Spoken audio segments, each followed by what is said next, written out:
Happy day, welcome to stock insights. நம்ம சேனலில் daily stock நியூஸோட updates தான் கொடுத்துட்டு வரோம். இப்போ நம்ம பார்க்க போகிறது போஸ்ட் மார்க்கெட் ரிப்போர்ட். இந்த கண்டென்ட்டில் எக்கனாமிக் டைம்ஸ், CNBC, TV18, மணி கண்ட்ரோல்லேருந்து எடுத்திருக்கேன். நான் செபி ரெஜிஸ்டர் அட்வைசர் கிடையாது. நீங்கள் இன்வெஸ்ட்மெண்ட் பண்ணுறதுக்கு முன்னாடி உங்கள் ஃபினான்ஷியல் அட்வைசரை கன்சல்ட் பண்ணிவிட்டு இன்வெஸ்ட்மெண்ட் பண்ணுங்கள்.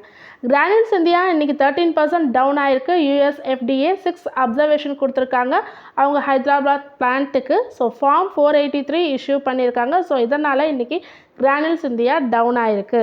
ஆக்சிஸ் செக்யூரிட்டிஸ் பை ரேட்டிங் கொடுத்துருக்காங்க. வாட்டக், வாபாக்கு இன்க்ரீஸ் பண்ணியிருக்காங்க. டார்கெட் ப்ரைஸ் 1700 per ஷேராக இன்னும் 30% மேலே போகிறதுக்கு வாய்ப்பு இருக்குதுன்னு சொல்லியிருக்காங்க. எதனால் இவங்க இப்படி சொல்லியிருக்காங்கன்னா, அவங்க இண்டஸ்ட்ரி க்ரோத் ஸ்ட்ராங்காக இருக்குன்னு சொல்லியிருக்காங்க, ப்ராஃபிட் இம்ப்ரூவ் ஆகிட்டு இருக்குன்னு சொல்லியிருக்காங்க, நிறைய ஆர்டர்ஸ் வந்துட்டு இருக்குன்னு சொல்லியிருக்காங்க. ஸோ அதனால் ஆக்சிஸ் செக்யூரிட்டிஸ் டார்கெட் ப்ரைஸை இன்க்ரீஸ் பண்ணியிருக்காங்க.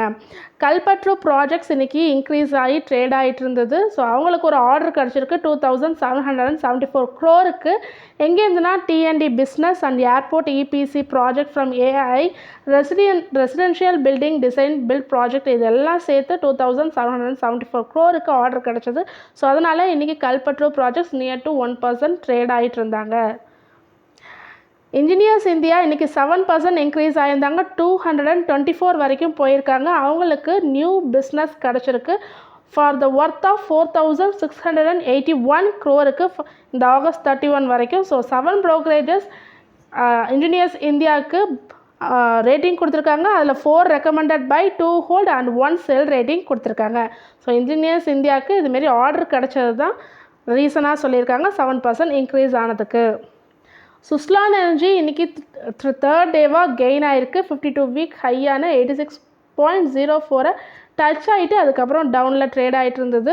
ஸோ நான் பார்க்குறப்ப சுஸ்லான் எனர்ஜி ஆஃப்டர்நூன் ஒரு 3 o'clock அளவு பார்க்குறப்ப 82 அந்த ரேஞ்சில் ட்ரேட் ஆகிட்டு இருந்தது. இதுக்கு என்ன காரணம் சொல்லியிருக்காங்கன்னா, Morgan Stanley over weight rating கொடுத்ததும் அது மட்டும் இல்லாமல் இந்தியாவோட லார்ஜஸ்ட் விண்ட் எனர்ஜி அந்த ஆர்டர் கிடச்சது தான் ஒரு ரீசனாக சொல்லியிருக்காங்க. கெய்ன்ஸ்டெக் இன்றைக்கி 13% ரேலி ஆகிருக்கு. நொமரா பை கால் கொடுத்துருக்காங்க. 5969 வரைக்கும் போக வாய்ப்பு இருக்குதுன்னு சொல்லியிருக்காங்க. எதனாலனா இவங்க வந்து ஃப்யூச்சர் எஸ்டிமேஷன் கொடுத்துருக்காங்க. அதாவது இந்த ஃபினான்ஷியல் இயர் 25ல் 3000 crore ரெவன்யூ டார்கெட் சொல்லியிருக்காங்க. எபிடா 15% டார்கெட் சொல்லியிருக்காங்க. ஸோ இந்த நியூஸ் வந்தோடனே இன்றைக்கி கெய்ன்ஸ்டெக் 13% இன்க்ரீஸ் ஆகி ட்ரேட் ஆகிட்டு இருந்தது. ஹெவி வால்யூம் ட்ரேடிங்னால இன்றைக்கி ஷார்ப்பர் ஸ்டாப் வந்து ஃப்ரெஷ் ரெக்கார்ட் பண்ணியிருக்காங்க. நியூ பீக்கான 943.4 ஷேர் வரைக்கும் இன்றைக்கி ரீச் ஆகிருக்காங்க. வருண் ப்ரீவரேஜஸ் 2 நாளாக நம்ம பார்த்துட்டு இருந்தோம் ஸ்டாக் ஸ்ப்ளிட்டுன்னு. ஸோ எஸ்டர்டேவும் நல்லா இன்க்ரீஸ் ஆகி ட்ரேட் ஆகிட்டு இருந்தாங்க. இன்றைக்கி தான் எக்ஸ் டேட் அவங்களுக்கு ஸ்டாக் ஸ்ப்ளிட்டுக்கு. ஸோ 5% இன்க்ரீஸ் ஆகி ட்ரேட் ஆகிட்டு இருந்தாங்க. மார்னிங்கில் 665 வரைக்கும் ரீச் ஆகியிருந்தாங்க. அதுக்கப்புறம் நான் 230 ரேஞ்சில் பார்க்கும்போது 635ல் வருண் ப்ரீவரேஜஸ் ட்ரேட் ஆகிட்டு இருந்தது. பஜாஜ் ஆட்டோ நான் பிரேக் அவுட் ஸ்டாக்குன்னு இன்றைக்கி ப்ரீ மார்க்கெட் ரிப்போர்ட்டில் சொல்லியிருந்தேன். ஸோ இன்றைக்கும் 3% இன்க்ரீஸ் ஆயிருந்தாங்க. ஃப்ரெஷ் ஆல் டைம் ஹையான 11,779 வரைக்கும் போயிருந்தாங்க. என்ன காரணம், யூனியன் கேபினெட் வந்து அப்ரூவல் கொடுத்துருக்காங்க இவங்களோட PM E-Drive ஸ்கீமுக்கு. ஸோ அதோட அவுட்லே பார்த்திங்கன்னா 10,900 crore சொல்லியிருக்காங்க ஃபார் 2 இயர்ஸ்க்கு இன் EVயில் சொல்லி அப்ரூவல் கொடுத்துருக்காங்க union cabinet. Zomato share price இன்றைக்கி 4% இன்க்ரீஸ் ஆகிருந்தது. UBS பை ரேட்டிங் கொடுத்துருக்காங்க. Target price 320. JP மார்கனும் டார்கெட் ப்ரைஸை 340 இன்க்ரீஸ் பண்ணியிருக்காங்க. நசாரா டெக்னாலஜிஸ் இன்றைக்கி 5% இன்க்ரீஸ் ஆகிருந்தது. ₹1018 வரைக்கும் போயிருந்தது. அவங்களோட சப்சிடரியான நசாரா டுபாயின்றவங்க அக்வயர் பண்ணுறாங்க. இன்றைக்கி நம்ம காலைல ப்ரீ மார்க்கெட் ரிப்போர்ட் சொல்லும்போது பார்த்தோம். ஸ்டார்ட் அப் ஆன ஸ்டாண்டில் அக்வயர் பண்ணுறாங்க 15.8% ஸ்டேக்கை. ஸோ இந்த நியூஸ் வந்தோடனே இன்றைக்கி 5% அதாவது ஓப்பனிங்லேயே 5% இன்க்ரீஸ் ஆகி ட்ரேட் ஆகிட்டு இருந்தது நசாரா டெக்னாலஜிஸ். கல்யாண் ஜுவல்லர்ஸ் இன்றைக்கி 4% இன்க்ரீஸ் ஆகிருக்கு. 683.15 ஷேர் வரைக்கும் போயிருக்கு. HSBC இவங்களுக்கு டார்கெட் சொல்லியிருக்காங்க 810. HSBC இன்னொன்று ஓலோ எலக்ட்ரிக் மொபிலிட்டிக்கு ஷேர் வந்து இன்னும் லாஸில் போயிட்டுருக்கு அப்படின்னு சொல்லியிருக்காங்க. 2 இது சொல்லியிருக்காங்க HSBC, ஒன்று கல்யாண் ஜுவல்லர்ஸ், ஒன்று ஓலோ எலக்ட்ரிக். ஸோ ஷேர் வந்து லாஸஸ் மேக்கிங் ஷேர்ஸாக இருக்குது ஓலா எலக்ட்ரிக் சொல்லியிருக்காங்க. இன்னும் 15 to 20% டவுன் சைடில் போகிறதுக்கு வாய்ப்பு இருக்குதுன்னு சொல்லியிருக்காங்க for the financial year 25-26ல்.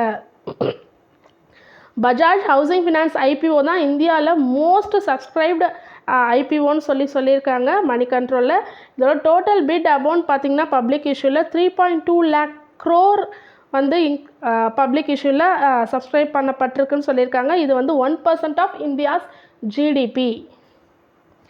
மிண்டாஸ் corporation board of directors approval கொடுத்துருக்காங்க. 1000 crore ஃபண்ட் ரைஸ் பிளானுக்கான அப்ரூவல். இது வந்து ப்ரிஃபரன்ஷியல் இஷ்யூ ஆர் QIP மூலமாக நடக்கலாம்னு சொல்லியிருக்காங்க. ஸோ இந்த நியூஸ் வந்தோடனே மிண்டா கார்பரேஷன் 3% இன்க்ரீஸ் ஆகி 545 வரைக்கும் போயிருக்கு. PN Gadget Jewellers IPO இன்னைக்கு 12% சப்ஸ்கிரைப் ஆகிருக்கு டே 3. ஸோ கிரே மார்க்கெட் ப்ரைஸ் பார்த்தீங்கன்னா கிரே மார்க்கெட் ப்ரீமியம் வந்து ரைஸ் ஆகிருக்கு 56%. அதோட இஷ்யூ ப்ரைஸ் பார்த்தீங்கன்னா 456 to 480. அதுலேருந்து கிரே மார்க்கெட் ப்ரீமியம் வந்து 56% இன்க்ரீஸ் ஆகிருக்கு. NBCC இன்னைக்கு 5% இன்க்ரீஸ் ஆகிருக்கு 183.70 பெர் ஷேர் வரைக்கும் போயிருக்கு.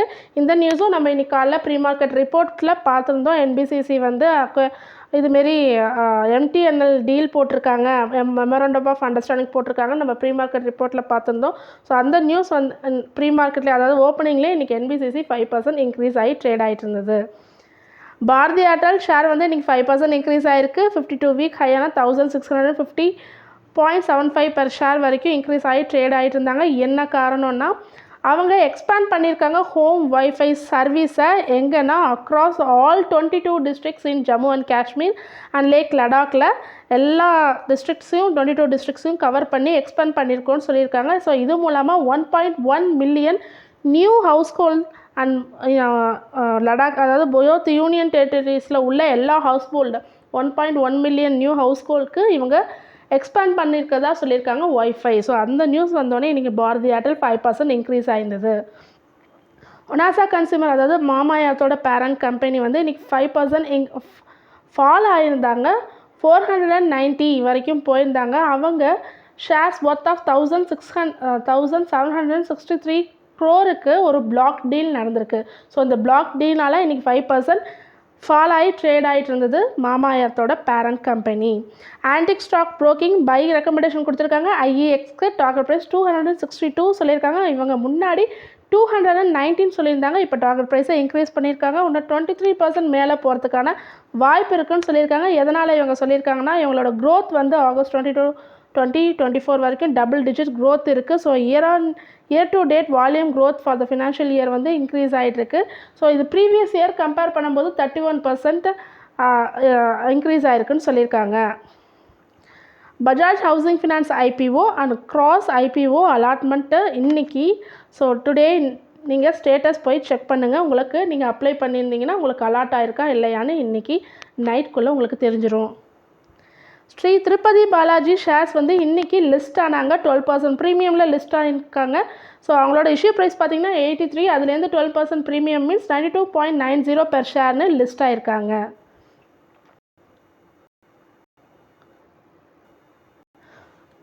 ஸோ இதோட இன்றைக்கான கண்டென்ட் ஓவர். இதில் ஏதாவது டவுட் இருந்ததுன்னா நீங்கள் காமெண்ட் செக்ஷனில் காமெண்ட் பண்ணுங்கள். தொடர்ந்து இதுமாரி யூஸ்ஃபுல்லான இன்ஃபர்மேஷன் வேணும்னா மறக்காமல் நம்ம சேனலை சப்ஸ்கிரைப் பண்ணுங்கள், பெல் ஐக்கான் கிளிக் பண்ணுங்கள், லைக் அண்ட் ஷேர் பண்ணுங்கள். தேங்க்யூ.